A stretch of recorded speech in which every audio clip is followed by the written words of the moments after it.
Hi, hope you're well. Welcome, and we hope you'll get something out of this video today.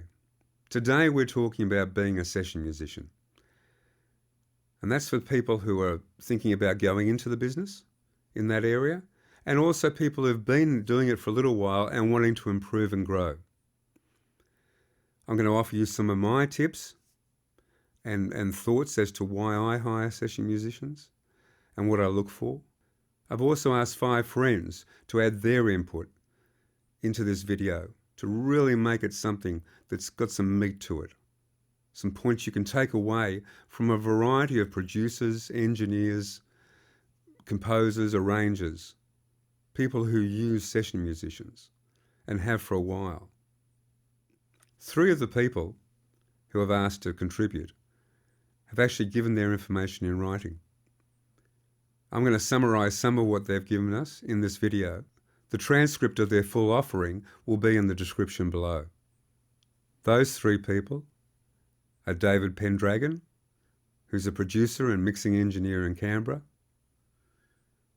Jared Haschek, who's an amazing composer and arranger and producer as well, up in Sydney, and Guyy Lilleyman, also from Canberra, who runs Amberley Studios. Now, the other 2 people who have contributed have actually done videos, which we'll cut back and forwards between during this session. I'm going to let them introduce themselves now. Hey there, I'm Oz from Brownout Studios, which is a small artist development company located in New Jersey, United States. And today I wanted to go over the top 3 or 4 things that we engineers, we studio people are always looking for when it comes to session musicians. Like, what do we look for when we hire session musicians? Greetings, my name's Angus Woodhead. I'm a producer working out of Glasshouse Studios, BUR, Queensland, Australia, and I've been in the recording game for close to 30 years. One thing I've learned, the quality of your session musicians or the players on your song, there's actually a direct proportionate relationship between the quality of musicians you use to the quality of end product.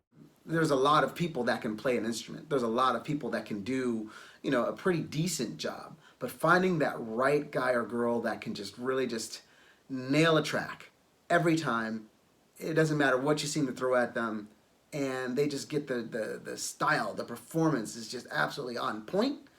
That is key. That is absolutely what every engineer, what every producer, we all dream of that, because studio time is money. So from that, I hope you get a flavour of what this video will be about. So let's start with a bit of a definition. A session musician might also be referred to as a studio musician or a backing musician. And they're an instrumentalist or a singer who's been hired to perform on a recording session or in a live performance. So they're not part of the regular band. Today we're going to concentrate on those who have been hired by a producer or a studio to record for either their project or a client's project.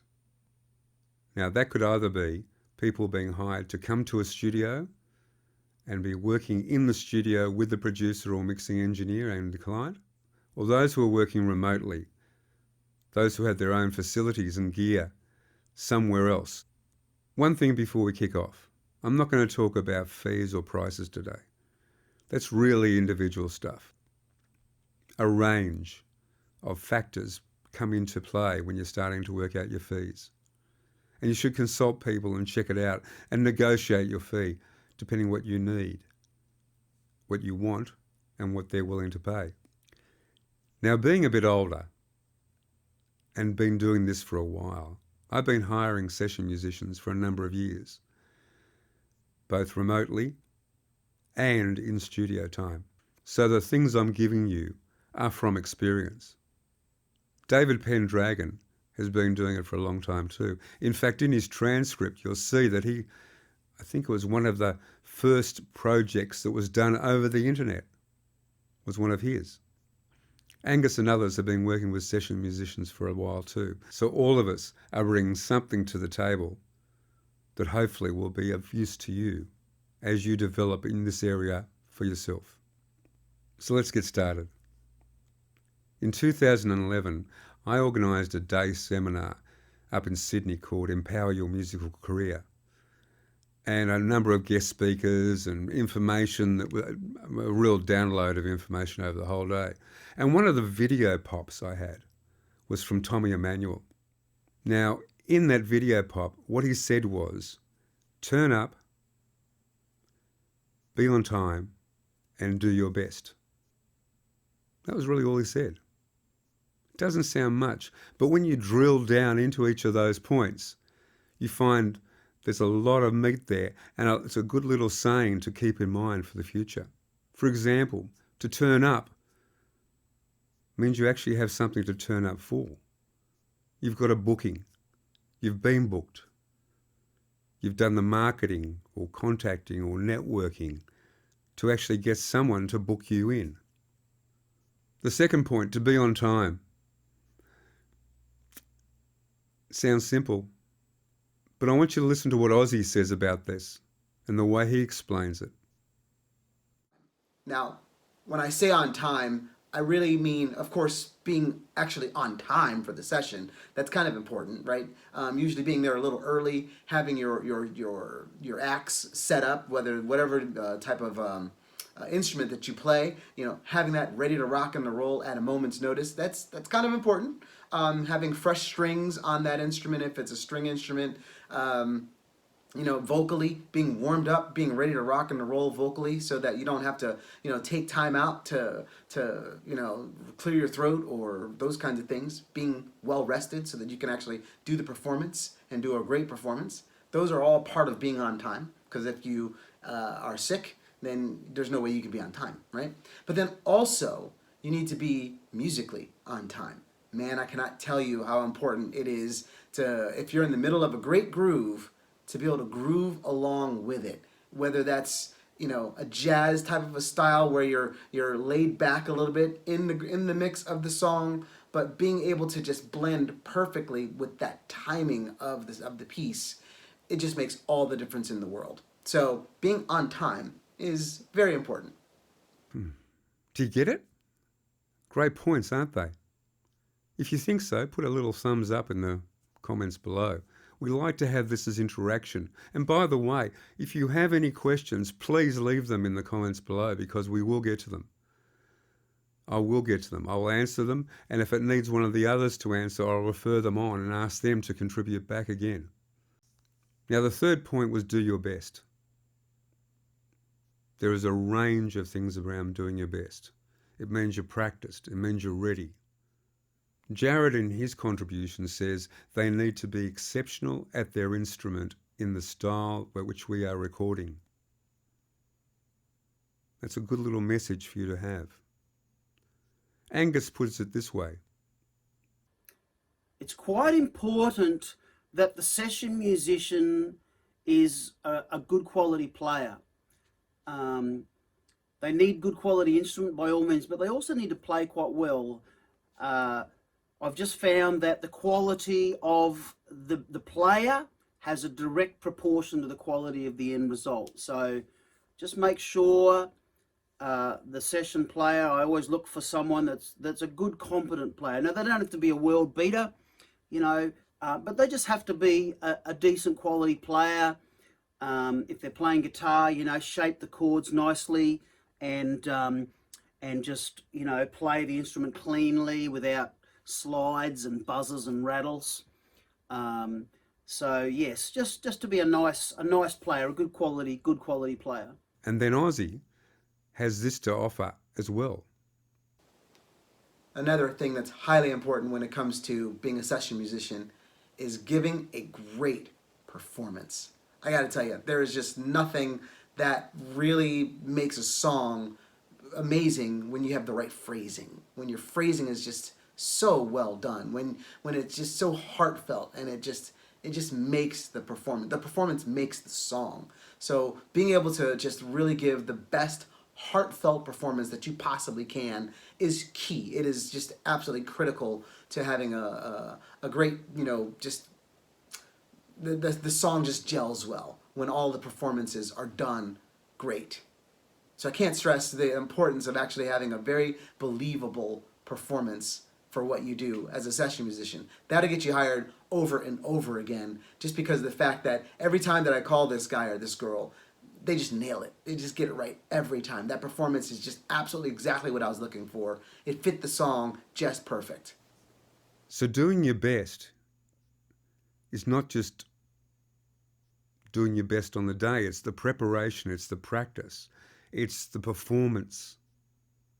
It's giving everything you've got.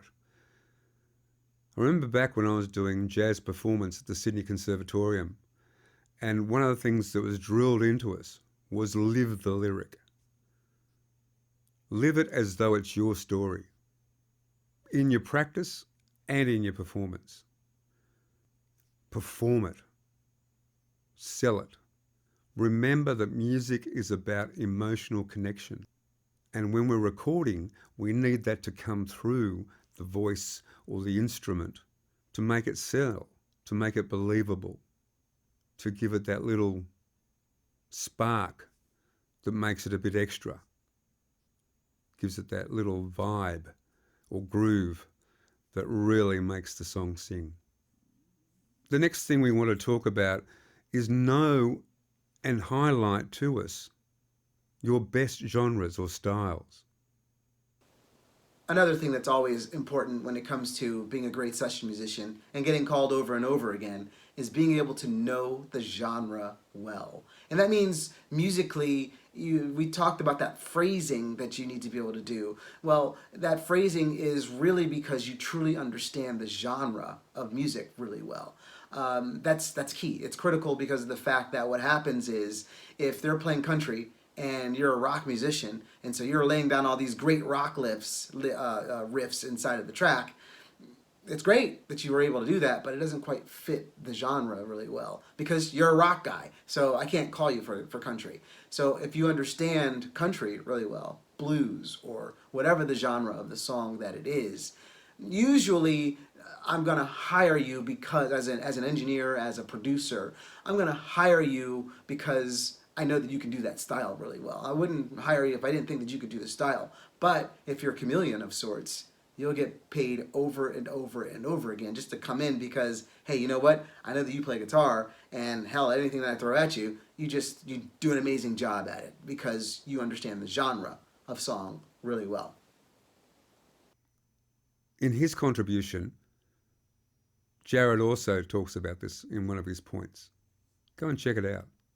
In my opinion, no one is an expert at all genres, whether that be a singer or an instrumentalist.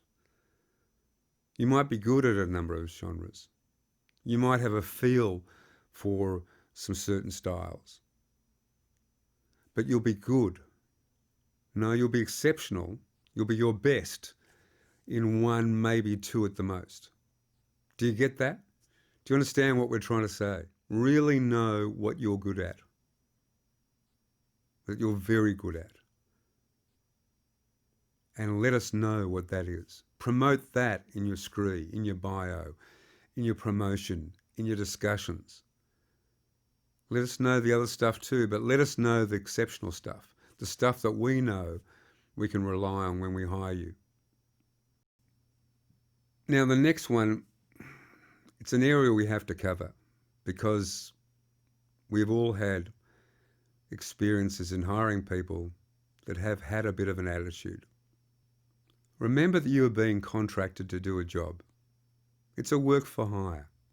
Be friendly, be nice, have a good time. We value your input, but don't be pushy or precious about it. We have a job to do for our client. We know what they're after. We know what we're looking for. And while we value your input, if we don't take it, don't get offended. If we give you directions, please do them as we've asked. Maybe make suggestions. But in the end, it's the producer and the client who have the final say. Angus relates this very well in his next point. One thing I look for with a session musician, I need them to be able to follow instructions. So as a producer, I work with the artist to get their ideas for the song, and we spend a lot of time. We spend hours working on the song, coming up with direction and the type of parts we're looking for. And so when I give instructions to a session musician, it's quite important that the player just listens to my instructions, reads the notes that I send out. Now, having said that, I always like to give players a little bit of creative license, a little bit of poetic license to be able to do what they feel. For example, with a drummer, I will actually program a kick and snare feel for each section of the song. And I like them to stick with that because obviously the kick and the bass need to work together so we have a feel that we're going for.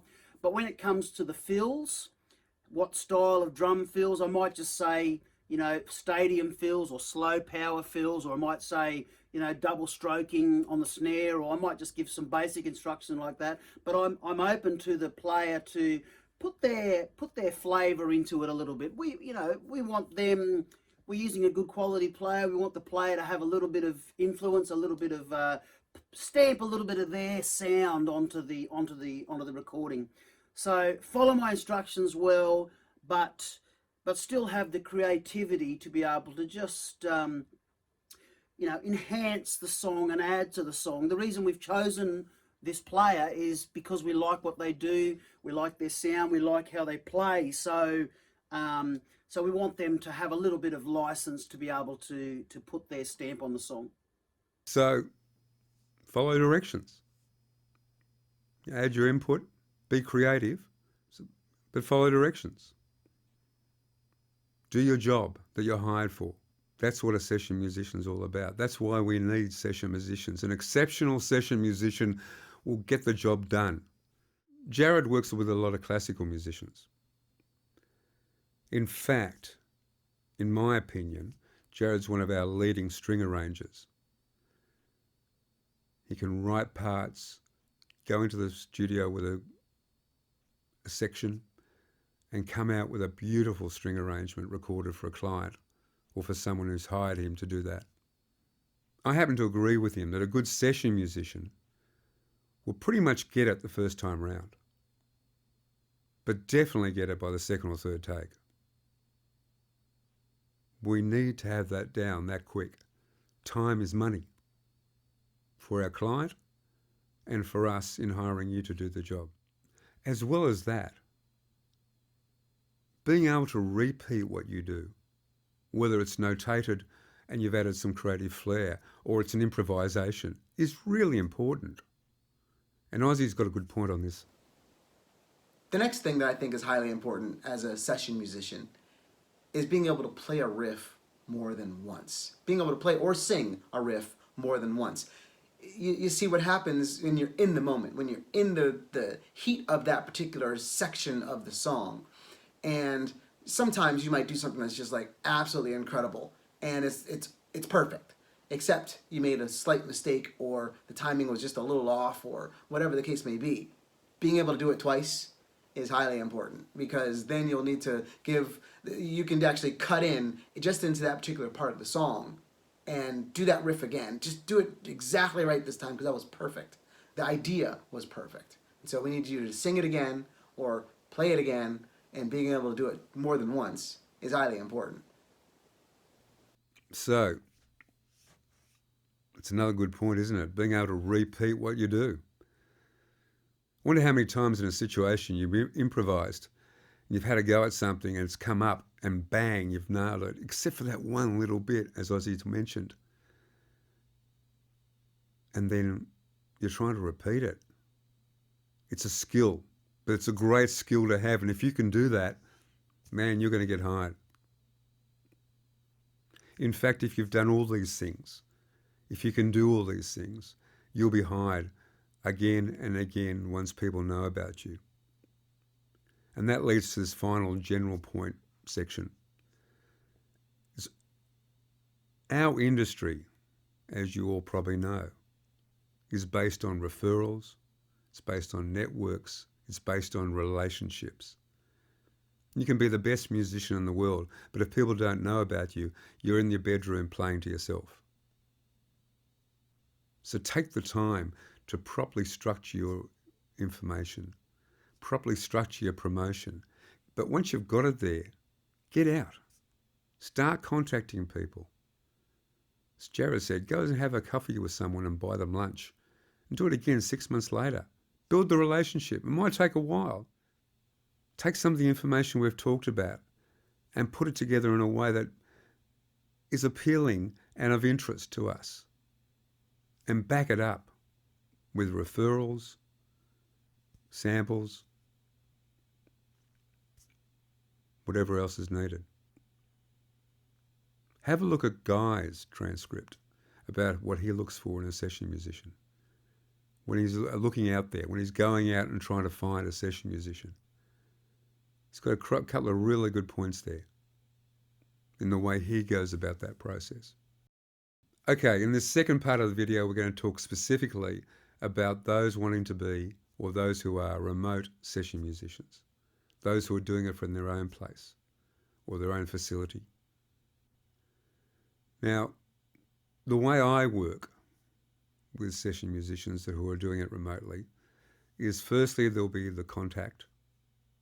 There'll be a bit of discussion, working out the arrangement, the fee, the time frame, the deadline, what's involved. And then we'll put it in writing. There'll be a bit of email going back and forwards. Then once we're ready for their part to be recorded, I'll send them a sample, probably a guide. We'll have a guide track they play to, or a click, or something that they'll play to, ready to go. There'll be notes, there'll be the notations or chord charts or lyrics or whatever they need. And then we've got the time for them to work and do their stuff. Now, just as a point here, I'm going to take a little sideline for just a second. I remember a MasterChef series. In the first series of MasterChef, there was a comment made which I've used in seminars, in mentoring others for a long, long time. But for remote musicians, it's something to remember. The statement was, it doesn't matter the number of dishes you break in the kitchen, it's the one you serve to the customer. Think about that. It doesn't matter what you do in the studio, in your own space, how many times you need to record or re-record. It's the one you send to your client, or the one you send to me as a producer, or the one you send to the person who's hired you. That's what counts. So when that person's ready to go, and it's within the time frame we talked about, what I usually receive is an MP3 of what they've done, and usually is a rough mix of that part within the guide track, just to put it in context. Now, there may be some tweaks after that, going back and forwards, where I say, can you just do that slightly differently, or put that spin on it, or something else. And then we agree on the final version. Money's exchanged, and the higher res WAV file is cloud sent to me, whether it be WeTransfer or Dropbox or whatever the situation is. Deal's done. But that's me. That's how I work with remote musicians. Everyone's different. But the one thing I will say to you, make sure everything's in writing. Make sure there's agreement as to what's going to happen, how it's going to happen, the order it's going to happen in, and the time frame it's going to happen in. When payments are being made, what has to happen before payment can happen, how it's going to transfer. Have all that in writing, up front. As part of your discussion, so that there's no grey areas. There's no you said, I said. It's all there, and we can work really well together. It's really important. And I actually think that that's an important thing right across the industry, by the way. But in this area, because you're working wherever you are and I'm here, it's even more important. The next point, besides having good gear and knowing it well and knowing your amps and how you're going to set up and mic up and everything else, make sure that your interface and your DAW and your computer are set up that you can do any resolution that is requested. You know, a lot of people's standards are 4824 or 44.124, but you might get asked for 9624. You might get asked for 19224 in certain cases. If it's film, a lot of the time that's requested in 4816. So you need to know how to export the tracking you've done, the recording you've done, to deliver in the format that's required to get the job done properly and the way that the client wants it to be done. The next one, I'll leave it to Angus to talk about this one. It's very important when you're recording your instrument, or if you're a backing vocalist doing backing vocals or whatever, but take a bit of notice of your acoustic space, where you're tracking, because if the space you're recording in is very live, it's very bright, or it's like a bathroom or a room with tiles floor, it's very reverberant. The microphone will capture your instrument, yes, but it will also capture what we call room nodes or room modes, and so these are resonant peaks and dips in the frequency response, and every room that's not acoustically treated has resonances, and these will come through the microphone as EQ peaks. And if we call it roomy, if you're recording an acoustic guitar and there's a very roomy sound to it, the first thing the engineer has to do is actually pull out those room resonances. So essentially try to record in a fairly, what I call a dry area or dead area. I have a corner set up in a room that has some acoustic treatment and some acoustic foam and stuff to try and deaden the area up. You're actually better not to have a little booth because you get these little resonances in little booths. So you just want a space, fill it with stuff, fill it with bookshelves, fill it with furniture, because that all helps to dampen the space down. So have a listen around and just find the driest or deadest area to record in, and you'll find you'll get a much better sound, and if you're doing sessions for people, that will help produce just a better quality sound, and the engineer will be much happier. By the way, when you're recording and you're listening back before you send it to us, make sure you're listening on good quality headphones or on monitors, not cheap buds, and definitely not on your computer speakers. You need to be able to hear the full range and work out if you're picking up any room sounds. For example, I'm putting everything through this microphone in this video. But if I just used the microphone on the phone, it would sound like this. And this is what you're hearing now, the recording from the phone. Not great, is it? You're actually picking up room sound, you're picking up a lot of other things. So what I do is I actually take that audio out and I just use the audio from this microphone. If you're listening on buds or computer speakers, you won't hear that bottom end. You won't hear if you've got a ground hum. You won't hear if the computer's generating too much noise at that lower frequency. So make sure you listen before you send it to us. And make sure you listen on gear that will let you hear the full range of frequencies. David Pendragon and his contribution has given a lot of information in detail for the remote musician. Make sure you pick up the points in his transcript. So there you go. We hope you found some of this information of use. There's points of interest that you can pick up on, adapt to what you're doing, utilize, and move forward. In the description below is links to each of the guys who have actually contributed to this session, as well as the links to those transcripts we talked about. So if you found it of interest, please leave a like, thumbs up, whatever. Leave a comment, would be even better. If you've got questions, leave them in the comments below. I will get back to them, I promise you. If I can't answer them, I will find the answer for you. We want to help you grow in the industry. If you want to be a session musician and you're good at what you do, we want to know about you. We want to expand our database of people that we can call on, especially if you've got a specialty or a niche or something slightly different. Let us know. Hope you found it of value. Hope you found it of interest. Till next time, cheers.